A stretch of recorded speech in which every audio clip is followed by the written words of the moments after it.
Par exemple, le premier effet induit de la gratuité, c'est le surpeuplement des élèves, des enfants dans les salles de classe. Depuis que ce gouvernement est en place, aujourd'hui, plus d'une année, quelques mois, de 2019 à 2022, nous avons construit au total, ça c'est déjà construit, 373 écoles. 373 écoles en une année, quelques mois. Les 198 écoles dans le cadre du programme de 100 jours, 25 écoles dans les Kasaï financées par l'ONG Kodaït et 150 écoles par le Fonds social de la République. Au total, 373 écoles. Ça, c'est l'initiative au niveau national. Mais je ne vais pas d'abord compter au niveau provincial. Quand vous allez dans les Lualaba, dans les Haut-Katanga, il y a des écoles qui sont construites avec les fonds miniers. Ça, c'est les initiatives des provinces.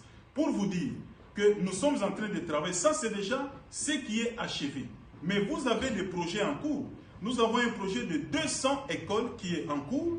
Nous avons un deuxième projet de construction de 150 écoles techniques en cours. Et nous avons également un autre programme très ambitieux de 145 territoires qui prévoit la construction d'au moins 8 écoles par territoire. Quand vous totalisez, et si ce programme démarre, on aura au finish au moins 800 écoles également qui seront construites. Voilà déjà ce qui est déjà fait et c'est du concret. Ce n'est pas de la démagogie. Donc, quand vous entendez des déclarations du genre « la gratuité a échoué », alors soit on ne sait pas ce que signifie d'abord la gratuité, ou on n'a pas de données, il faut commencer par s'informer. Donc, on peut encore douter de tout, douter, je ne sais pas moi, mais on ne doutera jamais de la gratuité. Dans ces pays, c'est devenu très effectif.